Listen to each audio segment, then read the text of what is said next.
بسم اللہ الرحمن الرحیم۔ حائضہ کی اقسام اور احکام۔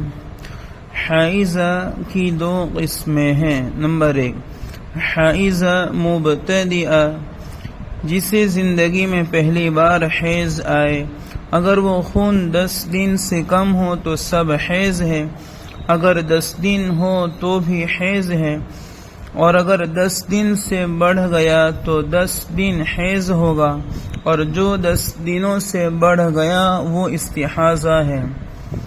اگر یہ خون مہینے بھر جاری رہا تو اس پہلے دن سے لے کر 10 دن تک حیض شمار کیا کریں گے، اور باقی 20 دن استحاضہ۔ نمبر 2، حائضہ معتادہ، جسے پہلے بھی حیض آ چکا ہو یا حیض آنے کا معمول ہو، اس عورت کی جو عادت مقرر ہو اسی کے مطابق اس کے حیض اور طہر کا حکم لگایا جائے گا۔ چنانچہ اگر اس کا معمول 5 دن حیض آنے کا اور 20 دن پاک رہنے کا ہو تو 5 دن حیض کے شمار ہوں گے اور 20 دن پاکی کے۔ جب تک اس کی عادت تبدیل نہیں ہوتی اس کا یہی حکم ہوگا۔ معتادہ کی عادت کی تبدیلی۔ بعض خواتین کی حیض کی عادت تبدیل ہوتی رہتی ہے، مثلا ایک مہینے میں 7 دن حیض آیا تھا اور دوسرے مہینے میں 11 دن، تو ہم کہیں گے کہ اب اس کی عادت تبدیل ہو گئی ہے۔ عادت تبدیل ہونے کے لیے ایک مرتبہ عادت کے خلاف خون آنا کافی ہے۔ ہر آئندہ والے حیض کے لیے گزشتہ حیض کے دن عادت قرار پائیں گے۔ اگر حیض کے اعتبار سے کسی خاتون کی عادت تبدیل ہونے لگے تو اس کا سمجھنا ضروری ہے تاکہ حیض اور طہر کے دنوں کے درست تعیین کی جا سکے۔ اس حوالے سے چند صورتیں پیش کی جاتی ہے۔ صورت نمبر 1، معتادہ کا خون گزشتہ عادت کے خلاف آیا اور 10 دن یعنی 240 گھنٹے سے زیادہ آیا اور عادت کے تمام ایام میں آیا، تو اس کی حیض کی پچھلی عادت کو برقرار رکھا جائے گا۔ چنانچہ جتنے دن عادت کے ہیں اتنے دن حیض اور باقی استحاضہ ہوں گے۔ مثال نمبر 1، حیض کی عادت 6 دن اور طہر کی عادت 20 دن ہے۔ اسے 17 دن کی پاکی کے بعد 12 دن خون آیا تو اس کا حیض گزشتہ عادت کے مطابق 6 دن یعنی 21 تا 26 ہوگا، اور ابتدائی 3 دن 18 تا 19 اور آخری 3 دن 27 تا 29 استحاضہ ہوگا۔ مثال نمبر 2، معتادہ کا خون گزشتہ عادت کے خلاف آیا اور 10 دن سے زیادہ آیا، لیکن تمام ایام عادت میں نہیں آیا بلکہ کچھ ایام عادت میں آیا، اور ایام عادت میں آنے والا خون بھی 3 دن یا اس سے زیادہ دیر آیا۔ اس کا حکم یہ ہے کہ اس عورت کی عادت گنتی کے اعتبار سے تو تبدیل ہو جائے گی، البتہ زمانے کے اعتبار سے باقی رہے گی۔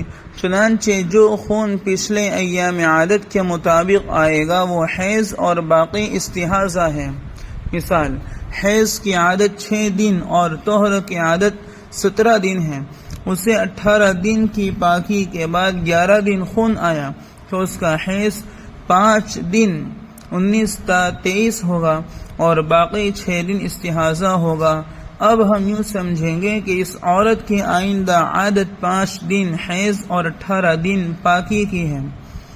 صورت نمبر 3، معتادہ کا خون گزشتہ عادت کے خلاف آیا اور 10 دن سے زیادہ آیا، لیکن تمام ایام عادت میں نہیں آیا بلکہ کچھ ایام عادت میں آیا، اور ایام عادت میں آنے والا خون بھی 3 دن کے برابر نہیں بلکہ اس سے کم ہے، تو اس کا حکم یہ ہے کہ اس عورت کی عادت گنتی کے اعتبار سے تو باقی رہے گی، البتہ زمانے کے اعتبار سے بدل جائے گی۔ مثال، حیض کی عادت 7 دن اور طہر کی عادت 16 دن ہے۔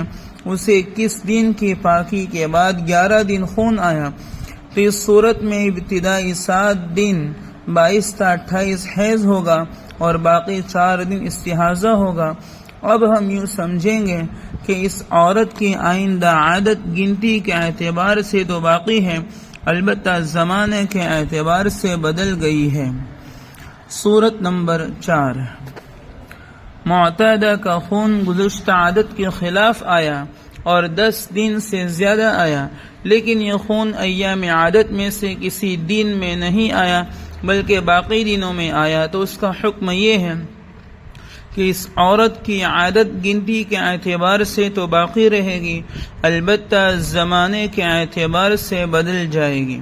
مثال، حیض کی عادت 4 دن اور طہر کی عادت 20 دن ہے، اسے 27 دن کی پاکی کے بعد 12 دن خون آیا، تو اس صورت میں ابتدائی 4 دن 28 تا 31 حیض ہوگا اور باقی 8 دن استحاضہ۔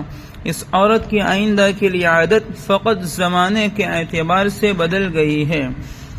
صورت نمبر 5، معتادہ کا خون گزشتہ عادت کے خلاف آیا لیکن 10 دن سے زیادہ نہیں ہوا بلکہ 10 دنوں کے اندر ہی رہا، اور اس خون اور گزشتہ خون کے درمیان کم از کم 15 دن کا فاصلہ ہو اور یہ خون کم از کم 3 دن یا اس سے زیادہ دیر آئے، تو اس کا حکم یہ ہے کہ یہ خون سارا حیض ہی شمار ہوگا۔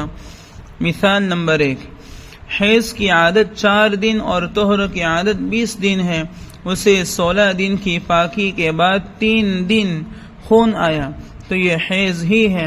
اس صورت میں عادت زمانہ اور گنتی دونوں کے اعتبار سے بدل گئی ہے۔ مثال نمبر 2، حیض کی عادت 4 دن اور طہر کی عادت 20 دن ہے، اسے 20 دن کی پاکی کے بعد 3 دن خون آیا، تو یہ حیض ہی ہے۔ اس صورت میں عادت فقط گنتی کے اعتبار سے بدل گئی ہے۔ مثال نمبر 3، حیض کی عادت 4 دن ہے اور طہر کی عادت 20 دن ہے، اسے 26 دن کی پاکی کے بعد 4 دن خون آیا، تو یہ حیض ہی ہے۔ اس صورت میں عادت فقط زمانے کے اعتبار سے بدل گئی ہے۔